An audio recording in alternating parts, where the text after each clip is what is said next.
እርድ ለኩላሊት ያለው ጥቅምና በአጠቃላይ እርድ ለጤና ውበት ትልቅ ጥቅም እንዳለውና እንደዚሁም ደግሞ ለቆዳ ውበት ለተለያዩ ለምግብነት የምንጠቀማቸው ፊታችን ጽድት ጥርት የሚያደርግልን እርድ እንደሆነ ታውቃላችሁ።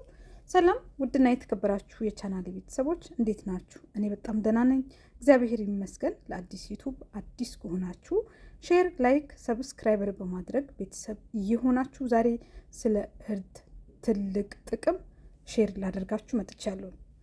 የኩላሊት ጤናችን ለመጠበቅ የሚረዱ በተፈጥሯዊ መንገዶችን እየፈለግን ከሆነ አንደኛው ትልቅ ሚና የሚጫወተው እርድ ይባላል። ይህ ቢጫ ቀለም ያለው ቅመም ለምግብነት ብቻ ሳይሆን ለጤናችንም በርካታ ጥቅሞች አሉት።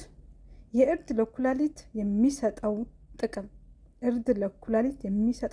ትልቅ ጥቅም የኩላሊት መቆጣት ይቀንሳል።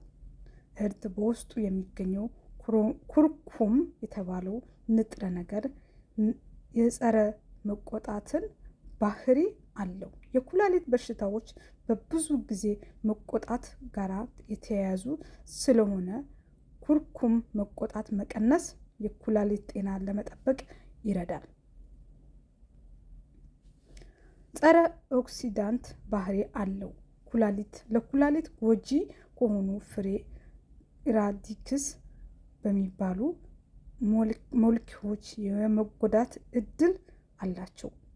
እርድ ደግሞ ጠንካራ ጸረ ኦክሲዳንት ስለሆነ እነዚህ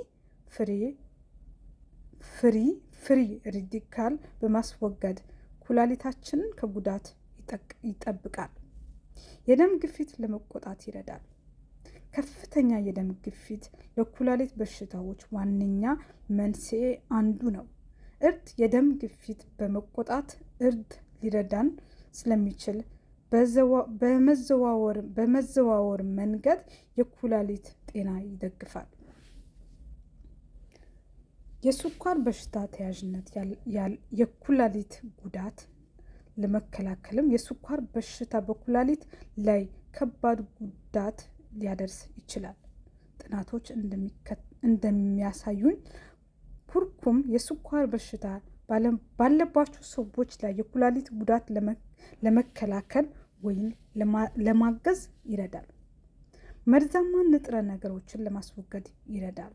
እርድ ሰውነታችን ውስጥ መርዛማን ንጥረ ነገሮች እንዲያስወግድልን በመረዳት የኩላሊት ሸክም ይቀንሳል። ይህም የኩላሊት በሽታ ሁኔታ በተሻለ ሁኔታ እንዲሰሩ ያስቸግራል። እንዴት መጠቀም እንችላለን? የእርድ ሻይ በማዘጋጀት መጠጣት፣ ከዶክተር በመመካከር የእርድ ተጨማሪ ምግቦችን መጠቀም።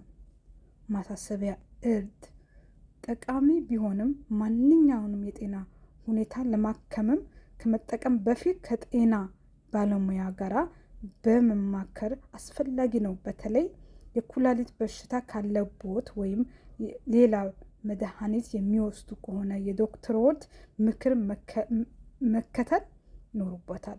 ጤናማ ኑሮ። እርድ በነገራችን ላይ ብዙ ጊዜ እኔ ለፊት እጠቀመዋለሁኝ።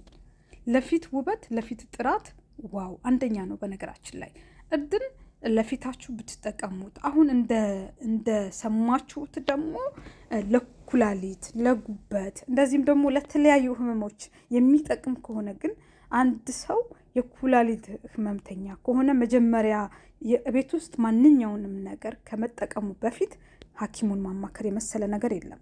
አንዳንዴ ሚዲያ ላይ የምናየውን ነገር ሁሉ እውነት ሊሆን አይችልም። አንዳንድ የምንሰራቸው ነገሮች የሚጠቅሙ አሉ፣ አንዳንድ ደግሞ የማይጠቅሙ አሉ እና ሐኪምን ማማከር አስፈላጊ ነው ብዬ እላለሁኝ። ሌላ ደግሞ እርድ ለፊታችን በጣም ነው እርድ ለፊት ውበት ጥርት የሚያደርገው። የመጀመሪያው ነገር እርድ በእርጎ መቀባት፣ እርድ በሎሚ መቀባት፣ እርድ ብቻውን መቀባት፣ እርድ በአጠቃላይ ከኦሊቭ ኦይል ጋር መቀባት ፊታችሁ እንዲያበራ ይረዳል። እኔ ተጠቅሜ አውቃለሁ ብዙ ጊዜ።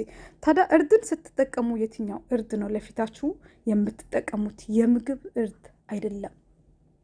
የምግብ እርድ ለምግብነት፣ ለቆዳ ደግሞ የሚጠቅም እርድ ለፊት ተብሎ የሚሰራ ህንዶች ሱቅ፣ በተለይ አረብ ሀገር ላይ ከሆናችሁ ህንዶች ሱቅ ታገኙታላችሁ። የፊቱን ማለት ነው። ወይም ደግሞ ሱማሌ ተራ ምናምን ይገኛል እንጂ የምግቡን እርድ ፊቴን እቀባለሁኝ ካላችሁ ሽፍታ ብቻ ነው የሚያደርጋችሁ። እኔ አንዴ ሳላቅ ተቀብቼ ያለሁኝ አንድ ዩቱብ ላይ አንዷ ስትናገር ሰምቻት ማንኛውም እርድ መጠቀም ትችላላችሁ ብላ እርዱን ተቀብቼው ፊቴ ሽፍታ በሽፍታ ነው የሆነው። የምግብ እርድ ቅመም ስላለው ለፊት አይመከርም። ራሱ የቻለ ቅመም የሌለው እርድ አለ። ወይም ደግሞ ቤት ውስጥም ማዘጋጀት ይቻላል። እንጨቱን ገዝቶ አድርቆ አጥቦ ለፊት ብቻ ማዘጋጀትም ይችላል። ግን እዛ ጣጣ ውስጥም ሳንገባ እናቶች አሁን ቤት ውስጥ ነው እርድን የሚያዘጋጁት አይደል? እርዱን ከመዘጋጀቱ በፊት ትንሽ ለፊታችን መውሰድ እንችላለን። ያን ሁሉ ውስጥም ደግሞ ሳንገባ በብዛት እንደዚህ ኮስሜቲክስ ቤቶች ወይም ደግሞ የህንዶች ሱፐር ማርኬት በብዛት ይገኛልና እርድ ለፊት ቆዳ ስትጠቀሙ አደራ የምግብን እርድ እንዳትጠቀሙ። አጠቃቀሙ በጣም ቀላል ነው። ፊታችሁ ከተቀባችሁት በኋላ 30 ደቂቃ ወይም ደግሞ 40 ደቂቃ ቆይታችሁ መታጠብ ነው። ከዛ በኋላ ፊታችሁ ላይ ትልቅ ለውጥ ታያላችሁ። ታዲያ ለውጥ በአንዴ አይደለም የሚገኘው፣ በሳሙናው መስራት ይቻላል። አንድ ጎበዝ ዩቱበር አለች፣ በነገራችን ላይ የሌላ ሀገር ዜጋ ናት፣ ኢትዮጵያዊ አይደለችም። እኔ በብዛት የእሷ ቪዲዮዎች ሰርቼ ተጠቅሜ ያውቃለሁኝ በፊት ማለት ነው። እርድ በሳሙና ሰርታው በኩከምበር ምናምን አድርጋ ሰርታው ቪዲዮ አልሰራሁኝም። አንድ ቀን ሲመቸኝ ቪዲዮ ልሰራላችኋለሁኝ። እና አድርጋ ሰርታው ለፊቴ ዋው በጣም ተመችቶኝ ነበረ። እና እርድ በሳሙናው መስራት እንችላለን። በሳሙናውም የሚሸጣል ለፊት በተለይ በጣም አሪፍ ነው። ብጉር የሚያስቸግራችሁ ልጆች ካላችሁ የእርድ ሳሙና ተጠቀሙት። እርድ ብቻውንም ተጠቀሙት። እርድ በሎሚም ተጠቀሙት። ብቻ በምትፈልጉት ነገር ሁሉ ለቆዳችሁ ስትጠቀሙ ግን ከቅመም የራቀ መሆን አለበት። ውድ ቤተሰቦቼ የእርድን ጥቅም ይህንን ያክል ካልን እንግዲህ ለጉበትም ጥቅም ይሰጣል ማለት ነው።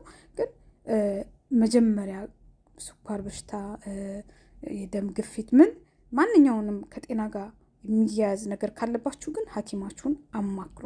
ውድ ቤተሰቦቼ የዛሬ ቪዲዮ ይህንን ይመስል ነበረ። ሌላ ቀን በሌላ ቪዲዮ እስከምንገናኝ በያላችሁበት ሰላም ቆዩልኝ። ለቻናሌ አዲስ ከሆናችሁ ሼር፣ ላይክ፣ ሰብስክራይበር በማድረግ ቤተሰብ ሆኑ። የተለያዩ ቪዲዮዎችን ታገኛላችሁ። ወረድ ብላችሁ እኔ የሰራኋችሁ በጣም ብዙ ቪዲዮዎች አሉ። ብዙ የምትጠቀሙበት ቪዲዮ አለ። ኦንላይን ደግሞ ልብስ እሸጣለሁኝ። የሀበሻ ቀሚስ፣ ሹሮ፣ በርበሬ፣ ቦርሳዎች፣ የተለያዩ ነገሮች የሀበሻ ቀሚስ ኦንላይን በብዛት እሸጣለሁኝ። በዩቱብ እስከምመጣ ድረስ ግን የአብስራ ዋን ብላችሁ ቲክቶክ ላይ ብትመጡ እዛ ላይ ታገኙኛላችሁ ማለት ነው። ቤቴን ላይክ፣ ሰብስክራይበር እያደረጋችሁ የጠቀማችሁትን ነገር ተጠቅማችሁ የጠቀማችሁን ነገር ለሌላም ሰው ሼር አድርጉ። ሌላ ቀን በሌላ ቪዲዮ እንገናኝ። አከብራችኋለሁ፣ ወዳችኋለሁኝ። ሰላም ቆዩልኝ። ቤቴን ግን ላይክ እና ሰብስክራይበር አድርጉ። አውቃለሁ ጠፍቻለሁ። ከአሁን በኋላ አለሁኝ ብያለሁ።